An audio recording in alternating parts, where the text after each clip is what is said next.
2 Chronicles chapter 7 verse 14 says like this. 2 దినవృత్తాంతాల గ్రంథము 7వ అధ్యాయం 14 వచ్చిన ఈ విధంగా సెలవిస్తుంది.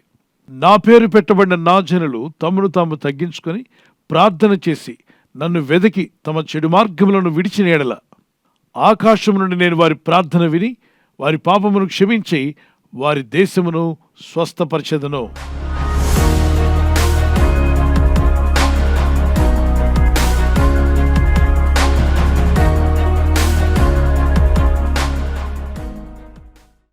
నా పేరు పెట్టబడిన నా జనులు అంటే జనాలు ఎంతోమంది ఉండొచ్చు దేశంలో, ప్రాంతంలో. కానీ ప్రభు యొక్క పేరులో పిలువబడుతున్న నీవు, నేను, క్రీస్తునందు విశ్వాసం ఉంచిన దేవుని పిల్లలారా మనమంతా కూడా కలిసి ఆయన పేరులో పిలువబడుతున్నాం. మనం క్రైస్తవులు లేకపోతే క్రీస్తువారు, followers of Jesus, they are Christians, they follow Jesus అని పిలువబడుతున్నాం. మనం ఆయన పేరు పెట్టబడిన జనులుగా ఉంటున్నాం. మనల్ని మనం తగ్గించుకొని, తమను తాము తగ్గించుకోవడం అంటే ఉపవాసం ఉండి ప్రార్థించడం కూడా మనల్ని మనం తగ్గించుకోవడమే. ఉపవాసం ఉండి తగ్గించుకొని ప్రార్థన చేసే అలవాటు మనకు ఉండాలి. గర్వంతో చేసే ప్రార్థనలకు, అహంకారంతో చేసే ప్రార్థనలకు జవాబులు రావు. కొంతమంది ప్రార్థనలు పొగడ్తల కొరకు చేస్తారు, మరికొందరు అహంకారంతో, మరికొందరు గర్వంతో చేస్తారు. ఇట్టి ప్రార్థనలు కనీసం ఇంటి కప్పు కూడా దాటి బయటికి వెళ్ళవు. మనస్ఫూర్తిగా ప్రార్థించాలి, మనసిచ్చి ప్రార్థన చేద్దాం. ఆయన పేరు పెట్టబడిన జనులుగా మనం ఉండాలి, మనల్ని మనం తగ్గించుకున్న వారుగా ఉండాలి. మూడవదిగా ప్రార్థన చేసే మనసు మనం కలిగి ప్రార్థించాలి. నాలుగవది ఆయన్ని వెదకాలంటే ఆయన్ని వెదికేవారుగా మనం ఉంటున్నామా? ఈ లోకంలో ఉంటున్న మనం అంతా పలు విధాలుగా ప్రేరేపించబడిన వారే అనేక విషయాల కొరకు వెతుకులాడుతూ ఉన్నాం. కొందరు ఉద్యోగాన్ని వెతుకుతూ ఉంటే, కొందరు ధనాన్ని వెతుకుతూ ఉన్నారు, కొందరు లోకంలో ఉన్న అనేక విషయాలను వెతుకుతూ ఉన్నారు. దేవుని ప్రజగా ఉంటున్న నీవు, నేను మనం వెతకవలసింది ఉద్యోగం కన్నా ముందు దేవుని సన్నిధే. పెళ్లి కార్యక్రమం కన్నా ముందు దేవుని సన్నిధిని వెతకండి. ఒక నివాసము, ఇల్లు కట్టుకోవాలనుకుంటున్నావు, నీ పిల్లలను బాగా చదివించాలనుకుంటున్నావు, వీసా కొరకో, విదేశాలు వెళ్ళడానికి వీసా నిమిత్తమో, లేదా విదేశాల్లో నీవు అక్కడ ఉండే పర్మిట్ కొరకో, గ్రీన్ కార్డ్ కొరకో ఏదో ప్రయత్నం చేస్తున్నావు. వాటన్నిటికంటే ముందుగా, వాటిని వెతికే ముందు మనకు లైఫ్ ఇచ్చి మనల్ని ఈ లోకంలో నిలబెట్టిన సృష్టికర్త దేవుణ్ణి వెతకాలి, ఆయన సన్నిధిని వెతకండి. అందుకంటే నన్ను వెతికి అంటే ముందు ఆయన్ని వెతికే మనసు మనకుందా? ఆయన సన్నిధిని వెతికే మనసు నీకు ఉండాలి. వివాహం కన్నా, ఉద్యోగం కన్నా, దేశ విదేశాలు వెళ్ళడం కన్నా ముందుగా ఆయన సన్నిధిని వెతకడం నేర్చుకో. నీ బ్రతుకులు అద్భుతాలు, ఆశ్చర్యాలను చూస్తావు. మరి ఐదవదిగా, వారి చెడు మార్గంలో విడిచిన ఎడల అన్నాడు. చెడు మార్గాలు ఏదైనా ఉన్నాయా? చెడు ఆలోచనలు ఉన్నాయా? చెడు తలంపులు ఉన్నాయా? చెడ్డ మనసు నీలో ఒకవేళ ఉందా? చెడిపోయిన మనస్సాక్షి కలిగి ఉన్నావా? నిన్ను పరీక్షించుకో. నీ హృదయాన్ని నువ్వు పరీక్షించుకుంటే ఇప్పుడే ప్రభు ఆత్మని జ్ఞాపకం చేస్తాడు. కొందరు అంతా బాగానే ఉంటుంది, కానీ నోరు తెరిస్తే చెడ్డ మాటలు వస్తూ ఉంటాయి. కొందరు ఇతరులకు విరోధంగా మాట్లాడతారు చెడ్డ మాటలు, కొందరు వారికి విరోధంగా వారే మాట్లాడతారు. నేను ఇతరుల గురించి ఏ చెడు మాట్లాడను, కానీ నీ గురించి నువ్వు చెడు మాట్లాడుకుంటున్నావా? చెడ్డ మాటలు పలుకుతున్నావా? ఏంటవి? నేను ఈ పని చేయలేను, నా వల్ల కాదు, నేను సాధించలేను, నేను ఈ రోగాన్ని జయించలేను, నాకు ఈ కష్టాలు తప్పవు, ఈ అప్పులు నేను తీర్చలేను, నేను ఆరోగ్యం పొందలేనేమో, తిరిగి నేను కోలుకోలేనేమో, నా పరిస్థితి ఎలా ఉండబోతుంది?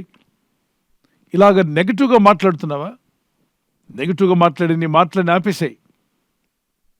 దేవుని వైపు చూసి ప్రార్థించు. చెడ్డ మాటలు మానివేయమన్నాడు. చెడు మాట్లాడము, చెడు వినడము, చెడు చూడడము, చెడు తలంచడము, ఏదేదైతే చెడు అని మీకు తెలుస్తుందో, ఈవిల్ అని తెలుస్తుందో ఆ మార్గాలను మనం విడిచిపెట్టాలట. అది సోషల్ మీడియాలో ఏమన్నా ఒకవేళ వంకర మార్గంలో వంకర కార్యక్రమాలు చూసి అలవాటు అయిందా, వాటిని వదులుకో. ఎందుకంటే గొప్ప దీవెనలకు నువ్వు అర్హుడిగా మారాలి, గొప్ప దీవెనలకు నువ్వు అర్హురాలుగా మార్చబడాలి. దీవెన కావాలా, శాపం కావాలంటే మనం అంతా దీవెనే కావాలని కోరుతాం. మరి దీవించే దేవుడు చెప్పిన మాటలు ఒకసారి ఆలోచించేద్దాం. మీ చెడ్డ మార్గంలో విడిచిన ఎడల ఆకాశము నుండి నేను వారి ప్రార్థన వింటాన్నాడు. ఈ ఒక్క వచనంలో 5 విషయాలు మనము దేవునికి లోబడి చేయాలి. అప్పుడు దేవుడు అనుగ్రహించే 3 అద్భుతమైన విషయాలు మనం పొందుకుంటాం. అందులో మొదటిదేంటి? మన ప్రార్థనను ఆయన వింటాన్నాడు. ఎన్నో ప్రార్థనలు చేస్తున్నావు, జవాబు రావట్లేదా? అంటే నీ ప్రార్థన ప్రభువుకు చేరట్లేదా? ప్రార్థించే విశ్వాసంతో ఈ 5 విషయాలు గమనించి ఎప్పుడైతే లోబడ్డామో ప్రభు మన ప్రార్థన వింటాడు. నీ కొరకు నువ్వు చేసే ప్రార్థన, నీ ఇంటి కొరకు చేస్తున్న ప్రార్థనలు, యవనస్తులైతే మీ చదువుల్లో, మీ భవిష్యత్తు గురించి, మీ బ్రైట్ ఫ్యూచర్ కొరకు మీరు చేస్తున్న ప్రార్థనలు, మీ ఉద్యోగాల నిమిత్తం, మీ వివాహాల నిమిత్తం, పెద్దలైతే మరి మీ పిల్లల కొరకు మీరు చేసే ప్రార్థనలు, మీరు కట్టుకునే నివాసం నిమిత్తమో, స్థలాలు అమ్మే విషయమో, కొనే విషయమో, వ్యాపారం జరిగించే విషయమో, ఎన్నో విషయాల కొరకు మనం ప్రార్థన చేస్తున్నాం. స్వస్థత కొరకు, విడుదల కొరకు, అనేకులు రక్షించబడాలి, నీ ఇంటి వారు నీ రక్త సంబంధ రక్షణలోకి రావాలి. నీ ప్రార్థన ప్రభు వింటాడు. దేవుడు మన ప్రార్థన వినడమే కాదు పిల్లరా, మన పాపాలు క్షమిస్తా అన్నాడు. అది రెండవది. పాపాలు క్షమించబడకపోతే ఏమవుతుంది? మీకును నాకును మధ్య మీ పాపములు గోడవలే కట్టబడి ఉన్నాయి. యెషయా 59:1-2 రక్షింపనేరకుండానట్లు యెహోవా హస్తము కురచ కాలేదు. అంటే దేవుడు తన చెయ్యి చాపలేకపోతున్నాడని నేను తాకడానికి, నేను రక్షించడానికి, విడిపించడానికి ఆయన చెయ్యి ఎంత దూరమైన చాపగలడు, ఎంత దూరంలో ఉన్న నిన్ను బాగు చేయగలడు, నిన్ను ప్రభు తన హస్తము చాపి తాకగలడు, దీవించగలడో. ఆయన అంటున్నాడు, రక్షింపనేరకుండానట్లు యెహోవా హస్తము కురచగలదు. నా చెయ్యం పొట్టయిపోలేదు, నేను తాకలేకపోతున్నాను అనుకుంటున్నావేమో. విననేరకుండానట్లు ఆయన చెవులు మందము కాలేదు. ఎన్నిసార్లు పిలిచినా వినకపోతే నీ చెవులు మందం, తోలు మందం అంటారే. ఇక్కడ అంటాడు, మీరు పిలిచినా ప్రార్థించినా నేను వింటలేదు అంటే నా చెవులు మందమయ్యే అని అనుకోవద్దు. మరి ఏంటి ప్రభువా, ఎందుకు జవాబు రావట్లేదు అంటున్నావా? ఆ కింద లైన్ చదువుదాం. మీ దోషములు మీకును మీ దేవునికి నీ అడ్డముగా వచ్చును. అంటే ఏంటంట, మన దోషములు మన దేవునికి మనకి మధ్యలో అడ్డుగా నిలబడ్డాయంట. మనం చేసిన మాటలు, మనం పలికిన నెగటివ్ వర్డ్స్, చేసిన పాపక్రియలు, మనం పలికిన మాటలు కానీ ఆ చేష్టలు కానీ అవి దేవునికి మనకు మధ్యలో మన దోషంలో అడ్డుగా నిలబడ్డాయంట. అందుకే ప్రభు మీ ప్రార్థన వింటాను, నేనిచ్చే దీవెనలు మీ మీదకు రాకుండా అడ్డుగా నిలబడి మీ పాపాలు క్షమిస్తాను, మీ పాపములు నేను తొలగిస్తానంటాడు. మీ ప్రార్థన నేను విని మీ పాపములు క్షమించి మీ దేశమును స్వస్థపరుస్తాను. దేశం అంటే ప్రజలు, దేశం అంటే మట్టి కాదోయ్, దేశం అంటే మనుషులు ఉన్నారు కదా, ఆ మనుషులైన మనల్ని స్వస్థపరుస్తా అంటే దేవుడు. మనం స్వస్థపడాలి, మనం బాగుపడాలి. ఒక స్వస్థ అంటే ఒక రోగికి మాత్రమే కాదు, మానసిక స్వస్థత, ఆత్మకు స్వస్థత, అలాగే శరీరంలో అనారోగ్యంతో ఉన్న వారికి కూడా స్వస్థత. సో మనల్ని బాగు చేయవాడు, స్వస్థపరచువాడు, మేలు చేయవాడు, నీ బ్రతుకును నిలబెట్టాలని ప్రభు కోరుతున్నాడు. నిన్ను స్వస్థపరచాలని, నిన్ను బాగు చేయాలని, నీకు మేలు చేయాలని, నిన్ను బలపరచాలని, నిన్ను నిలబెట్టి వాడుకోవాలని, నిన్ను ఇంకనూ ముందుకు నడిపించాలని ప్రభు కోరుతున్నాడు. అందుకే ఈ మాటలకు లోబడదాం, ఈ వచనంలో ఉన్న సారాంశాన్ని అర్థం చేసుకుందాం. అఫ్కోర్స్ పాత నిబంధనలో భక్తులు వారు చేసినప్పటికీ నేడు అదే వాగ్దానం పట్టుకొని మనం కూడా ప్రార్థించి దేవుని దగ్గర మొరపెడదాం. ఆయన మనల్ని స్వస్థపరిచి బాగు చేసి నిలబెట్టబోతున్నాడు. నమ్మితే గట్టిగా దేవునికి స్తోత్రం చెప్పగలరా? మీ చేతులు ప్రభు వైపు ఎత్తి ప్రార్థన చేయండి, ప్రార్థన చేయండి, కళ్ళు మూసుకునండి. ప్రభు నీ సన్నిధిలో ప్రార్థన చేస్తున్నాం. అవును తండ్రి, నీ లేఖనంలో కొన్ని విషయాలు మేము నేర్చుకోగలిగాం. నీ పేరు పెట్టబడిన మేము అనేక మార్లు తగ్గించుకోకుండా, ప్రార్థన చేయకుండా, నీ సన్నిధిని వెతకకుండా పలుమార్లు తప్పిపోతూ వచ్చాం. క్షమించుమయ్యా, మన్నించండి ప్రభు. ఇదిగో నీ సన్నిధానంలో నీ ప్రజలందరూ కూడా నీ పేరు పెట్టబడి పిలువబడుతున్నప్పుడు, నువ్వు క్రైస్తవుడువా, నువ్వు క్రీస్తును వెంబడిస్తున్నావు అన్నప్పుడు సిగ్గుపడకుండా, yes I'm a follower of Jesus, Jesus Christ is my Lord and my saviour అని ధైర్యంగా చెప్పగలిగేటువంటి మనస్సాక్షి నీ ప్రజలకు దయచేయండి. నీ పేరులో మేము పిలువబడ్డం అది మాకు ధన్యత. నీ బిడ్డగా పిలువబడ్డాం, నీ ఫాలోవర్గా పిలువబడ్డాం, అది మాకు ధన్యత ప్రభు. మమ్మల్ని మేము తగ్గించుకోవడం మాకు నేర్పించండి. అహంకారం కానీ గర్వం కానీ ఉంటే తొలగించండి ఇప్పుడే. నిన్ను వెదికే మనసు మాకు దయచేయండి.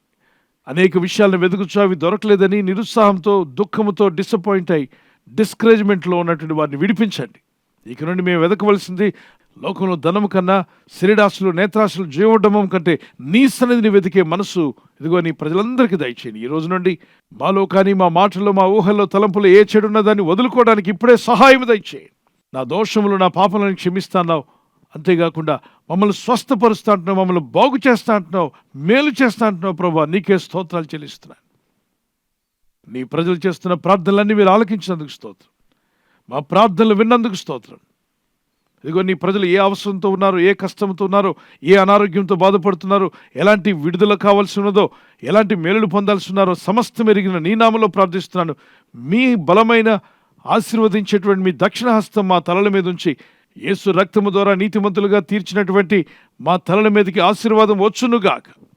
సకల విధమైన అపవాది బంధకాలు, వ్యాధి రోగములని రకరకాల బంధకాలు అవి మిమ్మల్ని విడిచిపోవునుగాక. చీకటి సంబంధమైన మిమ్మల్ని కృంగదీస్తూ, మిమ్మల్ని ముందుకు పోనివ్వకుండా అడ్డగిస్తూ, మీరు వర్ధిల్లకుండా, మీరు ఫలించకుండా నానా విధాలుగా అడ్డగిస్తున్న సాతాను బంధకాలని తెగిపోవునుగాక యేసునామములో. వ్యాధులు, రోగాలు, బలహీనతలు, అనారోగ్యాలు మిమ్మల్ని, మీ కుటుంబాలను విడిచిపోవునుగాక. మిమ్మల్ని స్వస్థపరుస్తా అని చెప్పిన ఆ వాగ్దానం మా పట్ల నెరవేర్చున్నాయన. యెహోవా రాఫా, థ్యాంక్ యూ ఫర్ హీలింగ్. ప్రతి శరీరము స్వస్థత నొందునుగాక, ప్రతి ఆత్మ ఉజ్జీవింపబడునుగాక, ప్రతి మనస్సుకు స్థిరమైన మనస్సు ప్రభు అనుగ్రహించునుగాక. యేసు ఉన్నత నామములో అడిగి వేడుకుంటున్నాం మా పరలోకపు తండ్రి. ఆమేన్, ఆమేన్. ఈ వాగ్దానం పట్టుకొని మీరు ప్రార్థించండి. ప్రభు మీ ప్రార్థన విని మిమ్మల్ని క్షమించి, స్వస్థపరిచి, మిమ్మల్ని బలపరిచి, మేలులతో నింపి మీరు ఆయన సాక్షులుగా వాడబడాలని మా ప్రార్థన. God bless you. ప్రభు మిమ్మల్ని దీవించి బలపరచుగా. God bless you.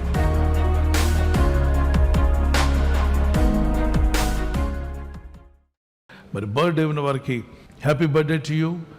Many more returns of the day. May the Lord continue to bless you. నీ ప్రార్థనలన్నీ యెహోవా సఫలపరచును గాక. May the Lord grant all your request. Psalms 20:5. కీర్తన 25 నీ ప్రార్థనలని యెహోవా సఫలపరచును గాక. May the Lord bless you with this words. ప్రభు మిమ్మల్ని దీవించి బలపరచాలి మా ప్రార్థన. కుమారులు, చిన్న బిడ్డలు, పెద్దవారు మొదలుకొని మరి హ్యాపీ బర్త్డే. మీకు దేవుడు దీర్ఘాయుష్ని ఇవ్వాలని, మంచి ఆరోగ్యములు కలిగి దేవుని వాక్యంలో ప్రార్థనలు ఎదగాలని మీ నిమిత్తం మా ప్రార్థన. మీ ఆత్మ వర్ధిల్లుచున్న ప్రకారము మీరు అన్ని విషయాల్లో సౌఖ్యంగా ఉంటూ, ఆరోగ్యంగా ఉంటూ వర్ధిల్లాలని మీ కొరకు ప్రార్థిస్తున్నాం. God bless you. Many more returns of the day. Wedding anniversary జరుపుకున్న వారికి we wish you all the best. Happy anniversary. Many more returns of the day.